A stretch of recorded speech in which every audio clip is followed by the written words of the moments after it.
Hi there everyone, welcome back to On the Flip Side. My name is Adam Shawwalker, your host, and today we're going to be looking at this new Priest album, Body Machine. This is the third album from Priest and the follow-up to 2020's Cyberhead, an album that had some interesting developments on the very solid synthwave foundation that was their first album, but unlike that first album, Cyberhead didn't really capture my attention as much. And I'm kind of getting the same thing from this new album. I'm enjoying a few tracks, there are some moments here for sure, but the majority of the writing is at best decent and at worst fairly boring and kind of bad. I mean, I get synthwave. There is a lot of repetition. It can be very similar to industrial or house in that respect, but in this instance, these songs don't really do much with their beats. And I mean, there is stuff that is kind of dancey, but most of the time, I kind of just want to listen to stuff off of the new Flesh as opposed to this. And what I think it is that Priest have run into the same problem as acts like Kavinsky,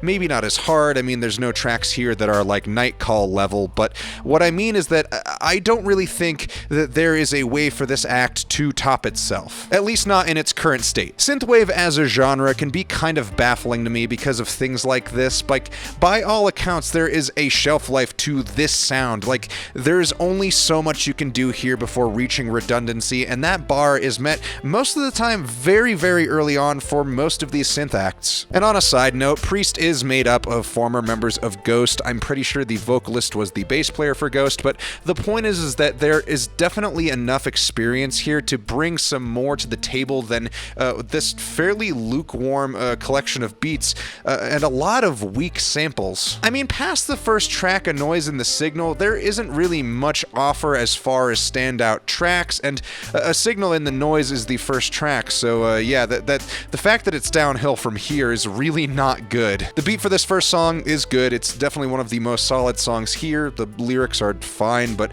very forgettable, which is kind of the norm for this project. Ghostwriter, the second track, has one of the more intolerable beats on the album, with this very trudging, bouncy beat that does not really develop at all over the course of the entire track. It's kind of numbing, to be perfectly honest with you. Hell Awaits at least has a slightly better beat with some punchier drums, but the sample work here is really rough, and I get what they're going for. They're just kind of trying to fit into the whole Priest gimmick thing, but it just doesn't sound very good. And the lyrics, again, pretty lukewarm.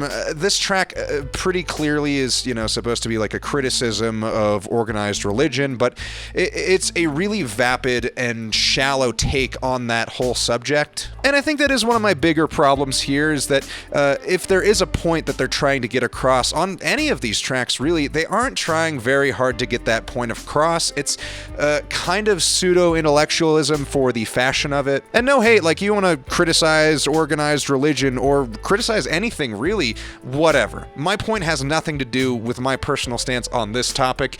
It really has everything to do with the fact that they're doing kind of a bad job at having something to say. Which I guess isn't surprising, knowing the background, knowing these guys are in Ghost, a band that I have had very similar problems with in a generally a lack of like strong themes or just being kind of vapid at best. And I mean, there's bands that can pull off gimmicks, like a full band in outfits like Daft Punk, Gesaffelstein, or fucking Gwar, and even Ghost to a certain extent, but like Priest doesn't really need this. There's nothing here that pushes this music to the next level as to make this outfit gimmick complementary to the music, and what it more so seems like to me is a crutch to supplement what the music lacks, and that is general quality, or at the very least, its character. Phantom Pain has some vocal harmonies I can appreciate, but suffers again from the same issues as the last few tracks, namely there's a beat that just does not really go anywhere, and the sample work that is, again,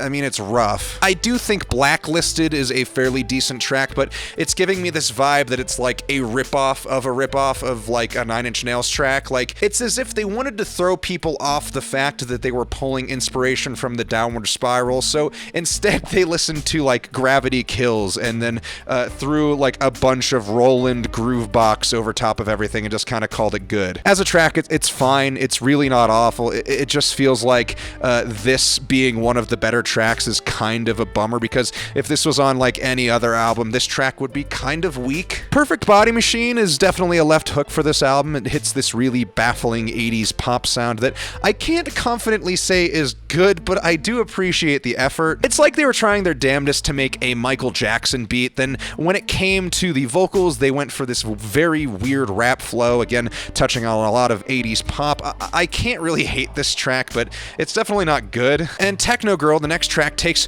what momentum the last song ran with and kind of fumbles it over this very with sympathy-like beat that is underdeveloped and overutilized and hits some very Depeche Mode heavy notes, for the vocals at least. I mean, this is the closest they've come so far on this album to like a classic synth-pop track, and it's pretty average at best, but still doesn't really breathe much in the way of excitement into any of these songs, and it sure as shit doesn't really inspire another listen. Crystalline Lace is a track very simply just doesn't sound like it's done. Like, it doesn't sound like it's fully fleshed out. The vocals moan over a bland beat that, again, just does not develop.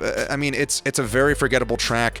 Personally, I mean, even in comparison to a lot of these songs, this one just doesn't sound done. Nightcrawler at least has a beat that could drive pretty well in like a nightclub. The vocal work is fine. The lyrics are nothing to write home about. And it's really weird how much of this album has beats that are bland or just bad, and how little effort they put into level that quality issue out. I mean, it would be one thing if the lyrics didn't suck on like every track, but not having either going for these songs is it's not good. The final track, Keep On Burning, does nothing to remedy any of this album's issues. You can really tell that the ideas for this project are pretty much done at this point, and I think there needs to be some seriously bold writing choices taken for whatever their next project is going to be, because as it sits, this gimmick is really not going to help this project last much longer in this state. I think Body Machine is kind of a disappointing 3. Thank you all so much for watching. Let me know what you thought of this album in the comments below, and remember to like and subscribe, and